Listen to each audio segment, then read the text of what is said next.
What's up, American Horror Story fans? Going over the latest 1984 episode titled Red Dawn. Starts off with a couple great classic songs, Love Don't Live Here Anymore and Knock on Wood. We immediately find out the psychologist who lets Mr. Jingles out, her father calls her Dee Dee, and he ends up being a serial killer psychopath himself, which of course is a surprise to Dee Dee and explains why she has a fascination with Mr. Jingles and why he does what he does. She was trying to find an explanation for her father to see if he really loved her and what was his reasoning behind the killings. Crazy part is he basically he stabs himself in the throat, commits suicide right in front of her, which obviously scars her forever.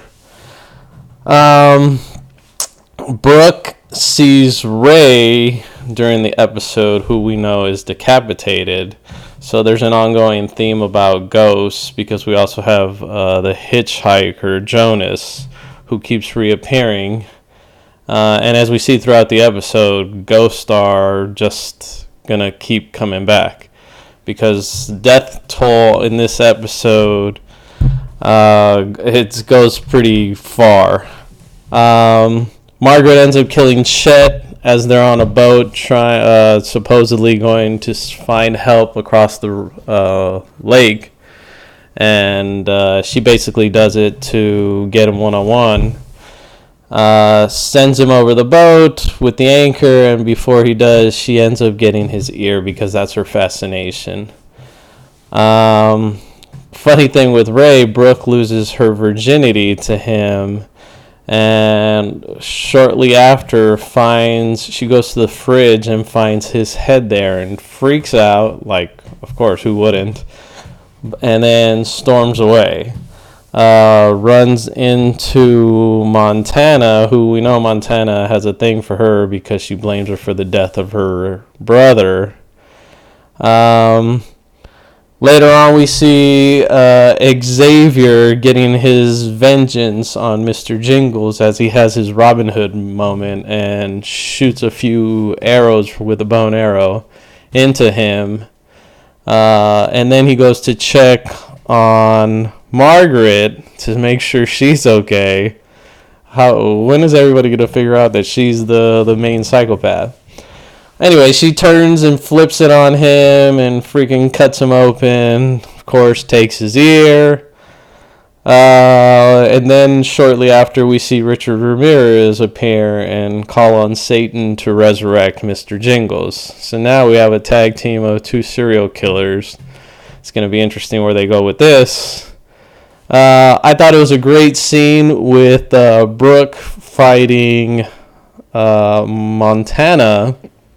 And as she's fighting for her life and ends up killing her, the camp bus shows up with all the kids.